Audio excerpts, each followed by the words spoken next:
bid saam. Here, ons het U geloof met ons stemme en uit ons harte. Want die waarheid brand in ons harte en mag daai vlam, wanneer dit partymal flou brand, sal U gee dat dit aangeblaas word en aangevuur word. Laat ons met 'n ywer vir U dien. Ons weet daar's tye wat ons geestelik laag voel, partykeer geestelik so koud, ons weet nie eens of daar lewe is nie. Maar U sê dat daai klein vlammetjie, U blaas nie daai vlam dood nie. Die smeulende kerspit en daai geknakte riet breek U nie af nie. Maar U help ons, laat ons weer mag staan en ons skuiling vind in die naam van die Here wat 'n sterk toring is. En wil U vandag ook vir ons net opnuut bemoedig en opbou en leer en aanspreek in die weg van waarheid, dat ons hierdie waarheid sal volg en gehoorsaam. Nie dat ons daardeur gered word nie, maar omdat U ons nuwe lewe gegee het en 'n nuwe hart, wil ons U dien en gehoorsaam, Here. Gee tog dat die begeertes van ons harte vervul word en dat ons in hierdie waarheid sal wandel dag na dag en selfs wanneer ons swak is om te weet U is sterk. Amen.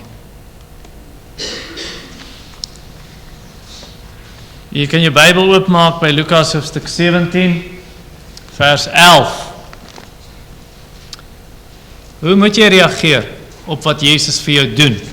Ek praat nie net wat hy vir jou gedoen het nie, sy kruisdood en opstanding, jou verlossing nie. Wat hy vir jou doen ook in dinge soos 'n werk wat jy het, 'n plek wat jy het om te bly, kos om te eet, klere om aan te trek, en kinders te hê, en 'n huweliksmaat te hê, en vriende te hê, en so aan en so aan en so aan. Hoe om te reageer op wat Jesus vir jou doen? Nou, ek ruil dit om. Vanaand gaan ek preek oor die Joodse melaatse se verkeerde reaksie, want daar's baie interessante dinge en praat van melaatsheid en wat dit is en hoe wonderlik dit is dat Jesus hulle genees het.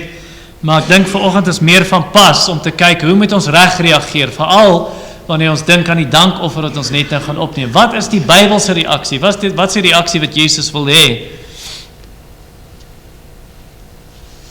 Veral met vandag se dankoffer. Kom ons bid saam. Hemelse Vader, ons wil reg reageer. Ons reageer onder andere met lofprysing en danksegging, wanneer ons net in die nagmaal gaan gebruik, vir wat Jesus gedoen het. En U wat U eie seun nie gespaar het nie, maar hom oorgegee het vir ons almal, hoe sal U nie ook saam met hom ons alle dinge genadiglik skenk nie? Ook om te kan werk en 'n inkomste te kry en te kan lewe. Mag ons daaglikse brood wat ons so mildelik uit U hand ontvang, mag ons met dankbaarheid ontvang. Mag ons die energie wat ons daaruit put aanwend vir diensbaarheid in die koninkryk, vir die verheerliking van U naam. Is dit nie onder andere wat dit beteken om te eet en drink en alles te doen tot verheerliking van God nie?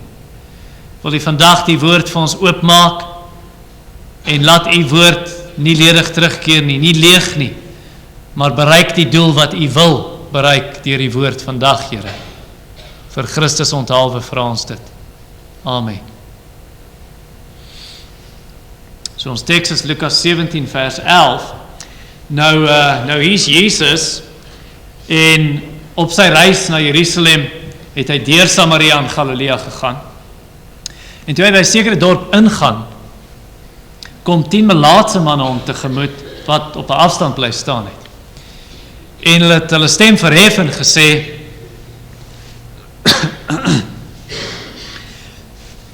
Jesus, Meester, wees ons barmhartig. En toe hulle sien, sê hy vir hulle: gaan vertoon julle self aan die priesters. En terwyl hulle weggaan, het hulle rein geword. En een van hulle, toe hy sien dat hy gesond was, het omgedraai en God met 'n groot stem verheerlik. En het op sy aangesig neergeval by sy voete en hom gedank. En hy was 'n Samaritaan. Toe antwoord Jesus en sê: het 10 nie rein geword nie? Waar is die 9? Was daar niemand aan hulle te vind wat omgedraai het om God te verheerlik behalwe hierdie vreemdeling nie? En hy sê vir hom, staan op en gaan. Jou geloof het jou gered. Daar was 'n koning, baie jare gelede. Hy het baie siek geword. En hy was op sy sterfbed, want 'n profeet het na hom toe gekom en vir hom gesê, jy gaan nie gesond word nie, so jy moet maar alles in orde kry, sorg dat jou testament reg is en so aan. Jy gaan doodgaan van hierdie siekte. En hy het baie gehuil, en hy wou nie eers eet nie, en dan lê hy op sy bed, en hy kyk het na die muur, en hy huil, en hy smeek die Here, asseblief maak my gesond, asseblief Here, gaan u vergeet, my hele lewe voor u, ek het voor u gelewe, ek het u lief gehad, Here, my vertroue was in u. En toe die profeet, hy's nog nie eens uit die binneplein uit nie, toe sê die Here vir hom, gaan terug. En toe gaan Jesaja terug, en hy gaan sê vir koning Hizkia, goed, die Here het jou gebed gehoor, jy sal nie doodgaan nie. Jy gaan gesond word, en jy sal nog 15 jaar lewe. En toe, wat het die koning gedoen? Toe die Here hom gesond maak. Wel, die Bybel sê vir ons wat hy gedoen het in 2 Kronieke, hoofstuk 32. Hy het vergeet om vir die Here dankie te sê. Hy het nie die Here gedank nie, hy het hoogmoedig geword, en hy het vergeet om die Here terug te betaal met lofprysing. Wel, dis wat gebeur het hier. Al hierdie Jode, melaatse mense, hulle vergeet om die Here te dank. Hulle gaan net en hulle is bly hulle is gesond, maar hulle dank nie die Here nie. Hier is die een man, 'n Samaritaan, 'n Samaritaanse melaatse, en ons kyk na vers 15 tot 19 vanoggend, en hy kom terug, hy loof die Here, hy dank die Here, want toe hy op pad was, skielik toe sien hy is gesond. Hy kan dit duidelik sien in jou veld. Ek gaan vanaand vir jou baie interessante dinge wys oor melaatsheid, hoe erg dit regtig is. Maar hy kon dadelik sien, hy is gesond. En toe gaan hy nie verder na die priesters toe nie, want Jesus het gesê, gaan na die priesters toe, want dis wat die wet gesê, die Ou Testament wet. Jy moet gaan, laat hulle ondersoek en wys jy is nou rein en jy is gesond. Toe gaan hy nie aan nie, toe draai hy dadelik om en hy kom terug na Jesus toe, want wie is die ware hoëpriester? Dis Jesus, en hy kom terug na die ware priester toe, om hom te dank, en moet ons nie dieselfde doen nie. En jy het mos nou 'n oop deur, die voorhangsel van die tempel is geskeur, net die hoëpriester mag agter daai tempelgordyne gegaan het, 1 keer 'n jaar, maar nou is dit geskeur, nou kan ons altyd kom deur Jesus Christus, met jou danksegging, met jou lofprysing, met jou versoeke, met jou sondes om dit te bely, want die weg is oop deur Jesus. Luister wat sê die Bybel vir ons, in Hebreërs hoofstuk 4 vers 15 staan daar, ons het nie 'n hoëpriester wat geen medelee kan hê met ons swakhede nie, maar een wat in elke opsig net soos ons versoek was, so hy verstaan jou swakheid, behalwe hy het nie gesondig nie. Laat ons dan met vrymoedigheid na die troon van genade kom, na sy troon, deur die voorhangsel, met vrymoedigheid kom, sodat ons barmhartigheid mag ontvang en genade om op die regte tyd gehelp te word.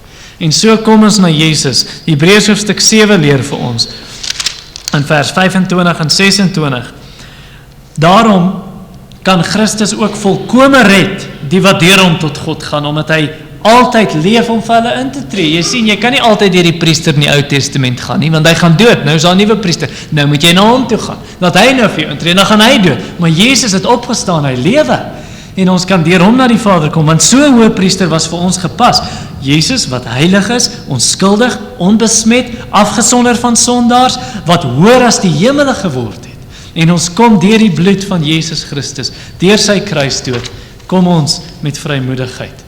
Hoekom wil jy daai kans mis? In die Ou Testament kon hulle nie altyd gekom het, enige tyd nie. Daar was sekere tye, en net eenmal 'n jaar gaan die hoëpriester. Nou kan ons enige tyd kom. Hoekom wil ons nie? Kom met daai vrymoedigheid, soos hierdie Samaritaan. wat terugkeer na die ware hoëpriester. En nie net erken hy Jesus as die hoëpriester nie, hy erken Jesus as God. Het jy dit gesien in die verse toe ons gelees het, 15 en 16? Kyk daar, wat staan in vers 15? Vir wie het hy verheerlik, vir wie het hy geprys toe hy sien hy is gesond? Wat sê vers 15? Vir God. Voor wie se voete het hy geval en hom gedank en aanbid in vers 16? Voor Jesus se voete. So, sien jy die lyn wat getrek word? Hy prys God, hy val voor Jesus en dank hom. Hy erken Jesus as God. Hy weet, niemand kan jou so gesond maak nie.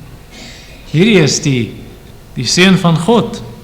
En hy erken hom so en aanbid hom. Jy moet onthou, die Ou Testament het gesê, jy mag vir jou geen gesneede beeld maak van dit wat in die hemel is, of op die aarde, of in die see en onder die aarde, en hulle dien nie, want God is 'n jaloerse God. So jy mag nie voor iets buig nie, en dit aanbid. Hier kom hy buig voor Jesus, sê vers 16, hy het op sy aangesig neergeval by sy voete en hom gedank. So hy erken wie Jesus is, net soos die wyse man het Jesus gebore is. Tyd na sy geboorte, toe kom die wyse man om ons daar in die huis in. En toe wat doen hulle? Toe buig hulle voor die kind neer, want hulle erken, hy is God. Hy is nie net 'n kind nie, hy is nie net enige koning nie, hierdie is die Seun van God, hierdie is God self. Johannes 9 vers 38 maak Jesus 'n blinde man gesond. En wat doen die blinde man? Toe hy weer kan sien en hy gaan na Jesus toe. Nou lees wat die Bybel vir ons sê. Toe sê hy, ek glo Here, sê hy vir Jesus, en hy het hom aanbid.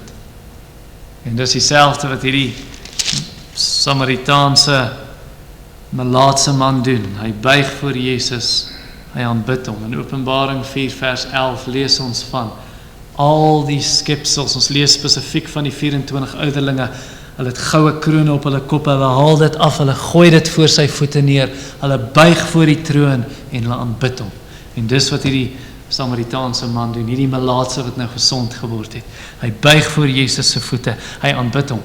En wanneer hy hier op sy gesig is. En in my Griekse Bybel sê vir my, in vers 15, hy het aangehou om God te verheerlik. In vers 16, hy het aangehou om hom te dank. Dankie, dankie, dankie, dankie, dankie, dankie, dankie. En hy het net aangehou prys en loof en aanbid. Voortdurende tydsvorm is die werkwoord daar. En hy het hom geprys, wat sê vers 15, hoe het hy God verheerlik? Wat staan aan vers 15, hoe het hy dit gedoen? Met 'n groot stem. Ek gaan vanaand vir jou 'n bietjie meer vertel, maar een ding wat Hansen's disease doen, dis die moderne naam vir hierdie baie intense vorm van melaatsheid. Een ding wat hierdie melaatsheid doen, is dit tas jou stembande aan.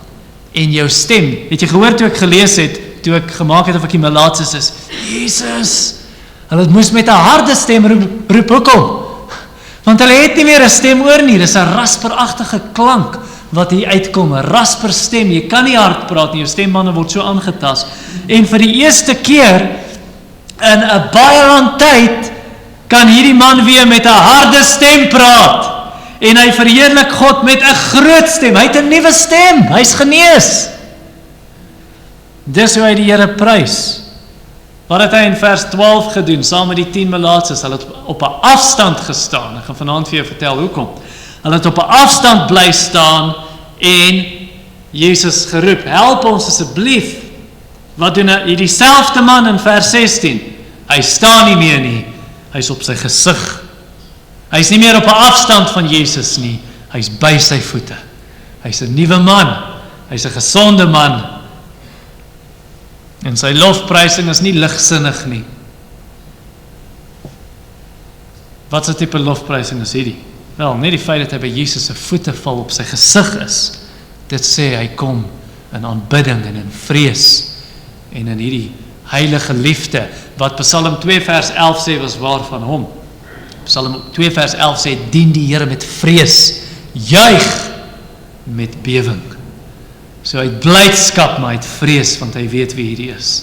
Hierdie is sy skepper, wat hom nou net genees het, en nuut gemaak het in sy liggaam. Nou ons moet nie vergeet nie, om die Here te dank, want baie keer vergeet ons vra net dinge, maar ons vergeet om die Here te dank wanneer hy ons antwoord, nee. En onthou die Psalm wat ek 'n paar weke terug gepreek het, Psalm 103, loof die Here, o my siel, en vergeet geen een van sy weldade nie. Tannie Anna het dit in daai briefie geskryf. Vergeet geen een van sy weldade. Moenie vergeet om die Here te loof nie. Moenie vergeet om die Here te dank nie. As jy beloftes aan die Here gemaak het, jy het gebid, jy het die Here gesmeek, asseblief Here, genees my, asseblief Here, gee vir ons kinders, asseblief Here, gee vir my 'n huweliksmaat, asseblief Here, sal U vir my 'n werk voorsien.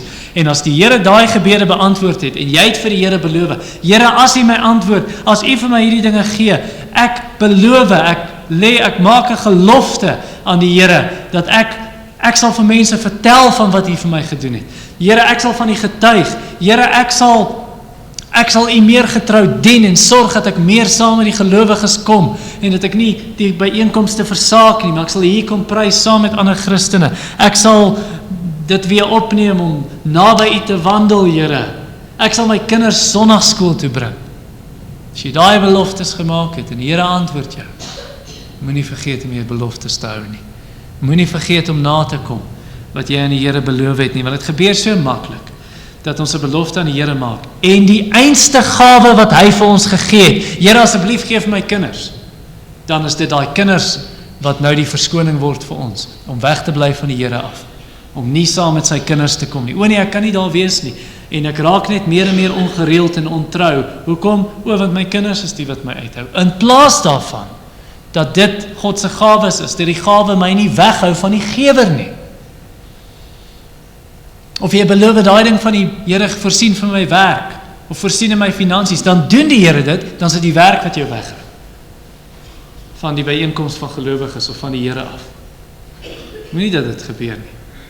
Of die gesondheid, jy smeek die Here vir gesondheid. En nou dat jy gesond is, nou gebruik jy nie jou kragte om die Here te dien op jou eie en saam met ander Christene nie. Nou het jy daai krag en nou gaan jy vir die dag uit en jy is nie saam met die gelowiges nie. Moenie dat dit gebeur nie.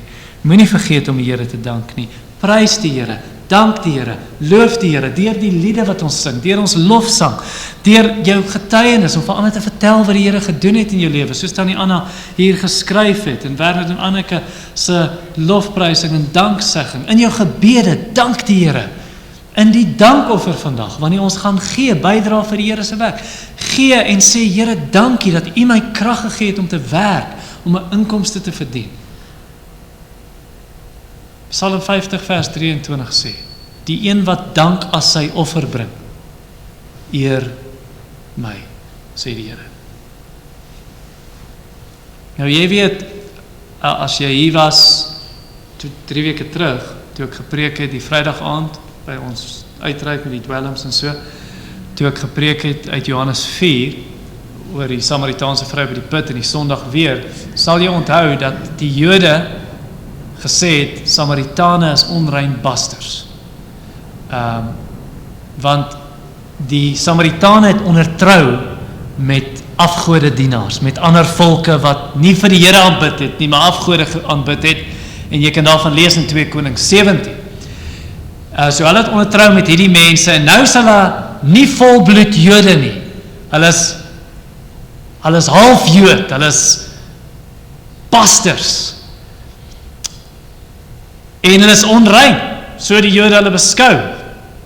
En as jy nie daai preek, as jy wil op ons blog kyk, of jy soek dit in jou hand, ek kan dit vir jou uitdruk, baie interessante agtergrond oor die Samaritane en die Jode se konflik.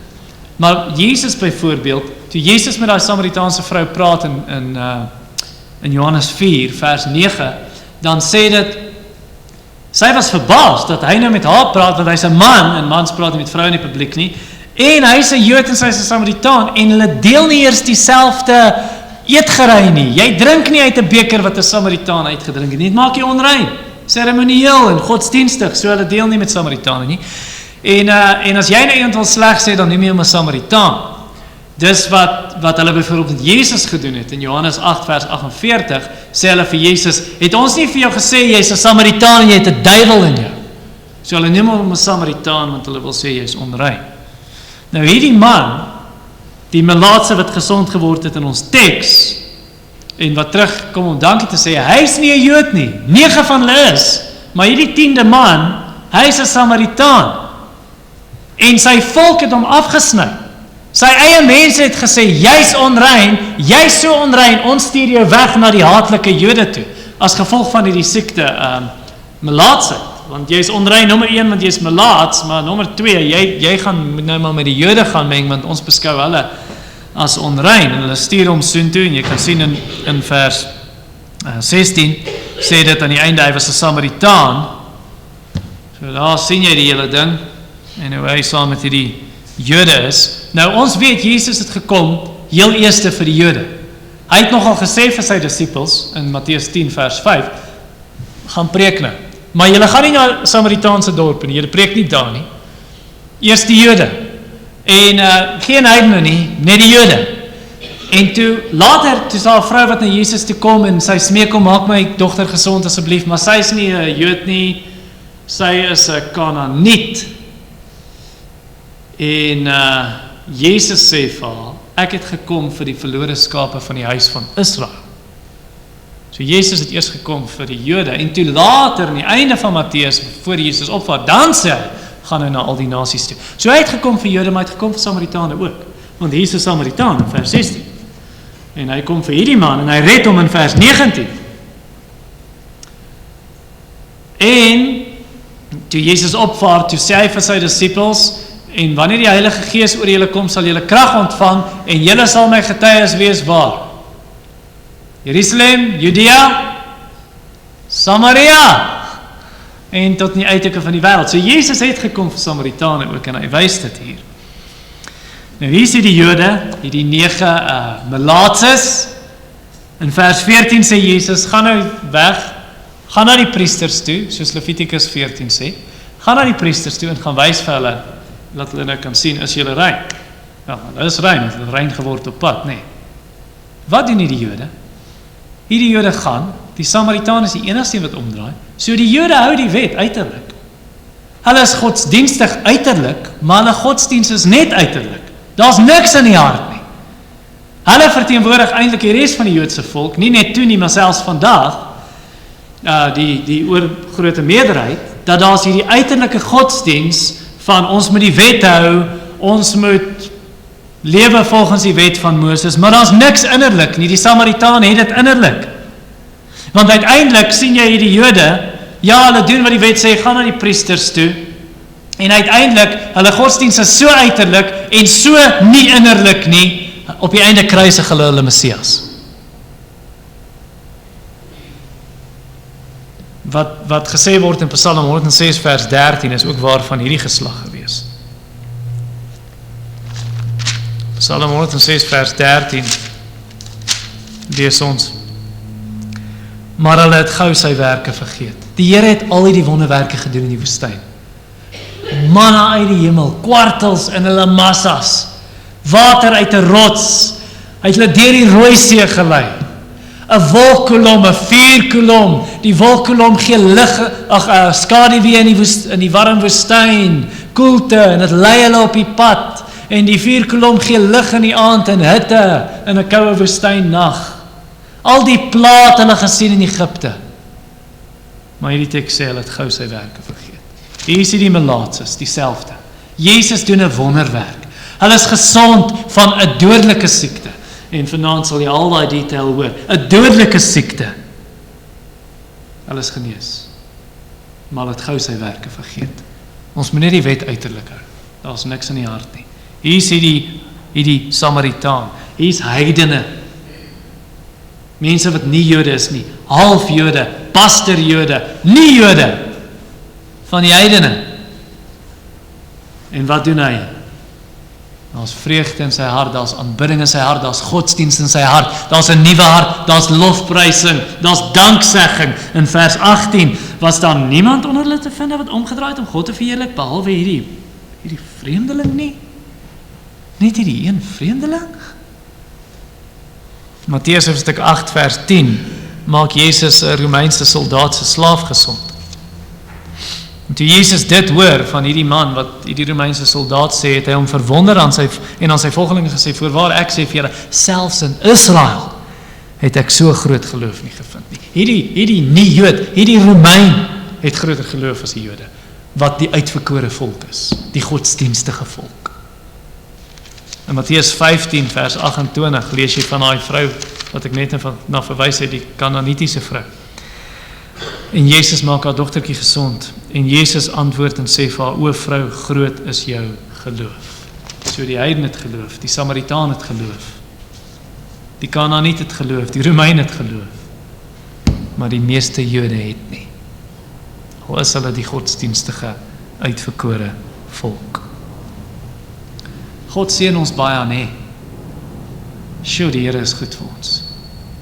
Ek kan dit nou maar sê, want die persoon is nie hier nie, maar laas week, net so uit die bloute, sê iemand vir my, jy gaan met verlof volgende week. Man, gebruik hier die petrolkaart, en dan vir 700 km van die pad kan jy petrol ingooi. En 2 van die tolhekke betaal. So maar net so, Here, dankie, dis gaaf, dis goed, en die Here sorg vir jou. Kyk hoe die Here ons ondersteun. Ja, selfs wanneer dit regtig vir jou lyk of dit sleg gaan, nee. Ek dink ons moet leer om die Here te dank vir wat ons het en nie te kla oor wat ons nie het nie. Soos iemand gesê het een keer, jy weet, moenie kla omdat die swart sakke nie weggery word nie. Dank eerder die Here vir wat in daai swart sakke is, wat jy alles geniet het. Moenie kla oor die petrolpryse wat net opgaan en opgaan nie. Dank eerder die Here jy het 'n kar. So ons moet die Here leer om die Here te dank vir wat ons het, nie kyk wat ons nie het en daaroor probeer of daaroor wil kla nie. Jy weet, prys die Here, dank die Here vir die gawes wat hy kry. Ons moet nie ondankbaar wees asof die Here vir ons hierdie dinge skuld nie. Hy skuld ons niks. Alles is genade in jou lewe. Die son wat oor jou skyn is genade. Daai handskoene wat party van julle aan het in die koue kerk, is genade. Daai handskoene wat jy dalk nie aan het nie, maar jy sit hier en jy het 'n baadjie aan, jy het 'n trui aan, dis genade van die Here.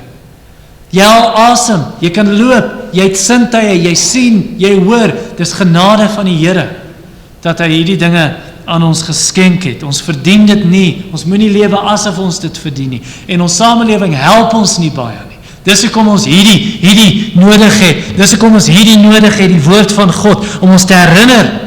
Want jy sien, die samelewing wil vir jou sê, soos ek laas Sondag gepreek het, nie om dankie te sê nie, maar om te kla. Materialisme, die hele dryf van materialisme en van advertensiewêreld om te sê, jy moet nog hê, jy moet dit hê, wat het jy nie, wat kan jy koop, maar jy moet dit maar op skuld koop, want jy het nie die geld daarvoor nie. Ons gaan jou help om dit te koop, en die hele samelewing hits ons aan om ondankbaar te wees, nie dankbaar nie. En selfs die nuus, die koerante, die nuus op TV, die nuus op die radio, alles is baie daarvan, meeste daarvan is negatief, en dit help ons nie om dankbaar te wees nie. So kom ons dank die Here, want ons min mense wat die Here dank, in hierdie geval 1 uit 10. Laat ons nie die 9 wees nie, laat ons die 1 wees, as Christene, wat die Here dank. Ek het 'n man ontmoet, ek het hom meer as 1 keer in my lewe gesien. Hierdie man is verskriklik nors en ondankbaar gewees. Toe kom hy tot bekering. En hy is so, man, dit borrel uit hom uit. Hy wil net vir almal vertel wat die Here gedoen het. En hy het die dominee uit sy huis uitgejaag. En toe kom hy tot bekering. En hy is so dankbaar. En hy gaan so, hy is die predikant se grootste ondersteuner. Hy wil net saam gaan en sê, ons moet hierdie wêreld omkeer. Hy het so dankbaar geword, 'n nuwe hart ontvang. En dis wat met hierdie melaatse man hier gebeur, die Samaritaan. Want vers 19 sê, en Jezus sê vir hom, staan op en gaan. Jou geloof het jou gered. Nou, party van julle Bybel sê dalk iets soos, jou geloof het jou gesond gemaak. Dis nie die korrekte vertaling nie. Die Griekse woord daar is verlossing. Jou geloof het jou verlos. Hy praat nie net hiervan, o, jou liggaam is gesond nie. Ja, hierdie Samaritaan het 'n gesonde liggaam ontvang. Daar's iets meer as dit. En die bewys daarvan dat hy 'n nuwe hart ontvang het, is wat? Sy dankbaarheid. Sy dankbaarheid is 'n bewys van verlossing, van nuwe lewe. Jy sien, die ongelowige kla altyd, en kla gedurig, en kerm, en daar's net 'n mooi Engelse woord daarvoor, hy moan, en groan. Jesaja 29 vers 24, die tweede deel sê, die murmureerders sal lering aanneem. Eerste deel, dwalende van gees is, so jou gees loop agter valsheid, sonde, afgoderry aan. wie 'n dwaalende gees het, sal insig verkry en die murmureerders sal die lering aanneem, die lering van God se woord. Hy gaan nie meer kla en murmureer soos die ongelowige nie. Hy's dankbaar. Hy prys die Here, want hoe kan jy nie dankbaar wees nie? Jou sonde is vergewe. Jy's 'n nuwe mens. Jy's aangeneem as 'n kind van God. Jy het die ewige lewe. Hoe kan jy nie dankbaar wees nie? Romeine 1 vers 21 sê van die ongelowige. Hier is hierdie ongelowige persoon. Hy ontken dat God bestaan. Hy weet God bestaan. Daai ateïs, hy kan vir jou sê wat hy wil. Hy weet God bestaan. Hy onderdruk dit. En hy sê daar is nie 'n God nie, want as daar 'n God is, moet sy lewe verander. So hy onderdruk die ding en sê daar is nie 'n God nie, maar God se hande werk is duidelik. Moenie 'n domkop wees nie, ateïs. Jy kan instap by Isaac Newton se laboratorium daar in die, 17 of 1800s. Hy is die wetenskaplike. Hier stap sy vriend in. Hy het 'n skaalmodel gemaak van die planete en van die son, van ons sonnestelsel. En sy vriend sê, "Jo, dis goed gedoen. Het jy dit gemaak?" "Nee, dit het net self hier gekom." Hoe kan die model gemaak wees deur iemand, maar die regte ding het net bestaan? Nee. So hierdie ateïs weet God bestaan, maar hy het God nie verheerlik en gedank nie. Gedank nie. Dis die ongelowige.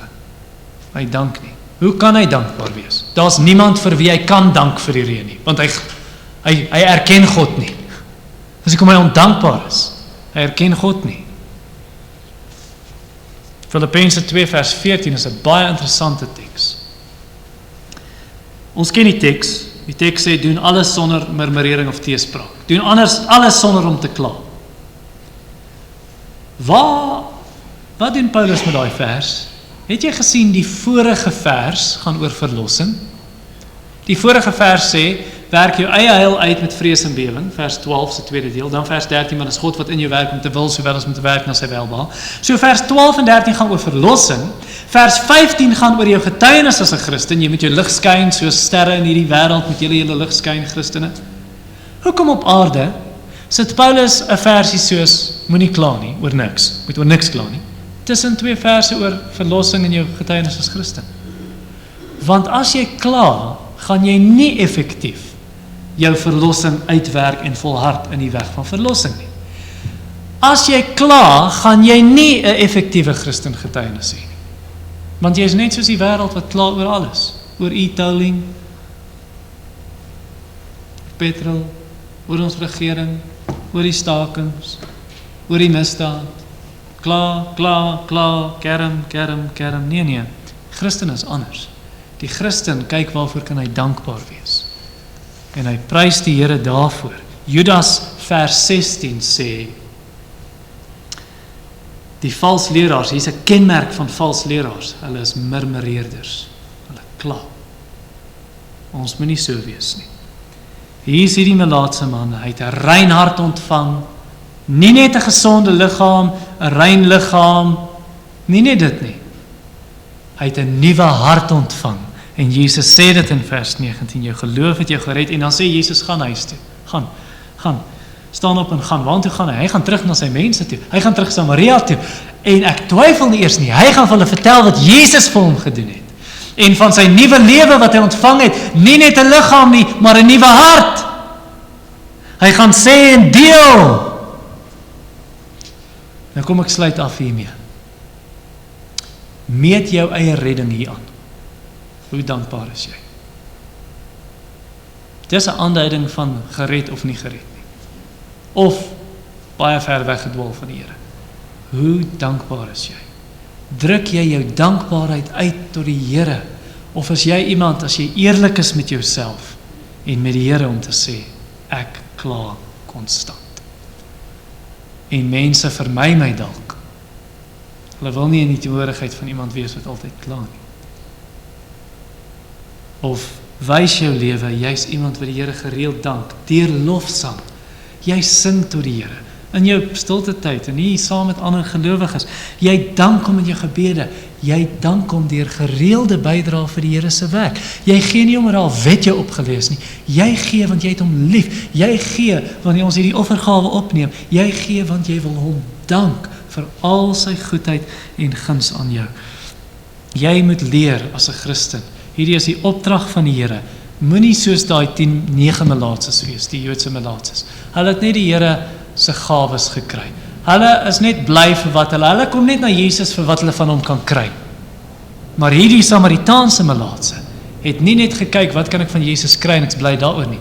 Hy het sy skat gevind in Jesus self. En dis wat ons wil doen as gelowiges. En as jy dit nog nie gedoen het nie, want ek weet, party van julle het nog nie. Jy is dankbaar vir wat die Here vir jou doen en geniet sy gawes. Die sonskyn wat hy gee en gesondheid en al daai dinge. Maar daar's party van julle, jy het nog nie 'n skat in Jesus self gevind in die gewer van die gawes nie. Dan moet jy doen wat hierdie verse vir jou sê.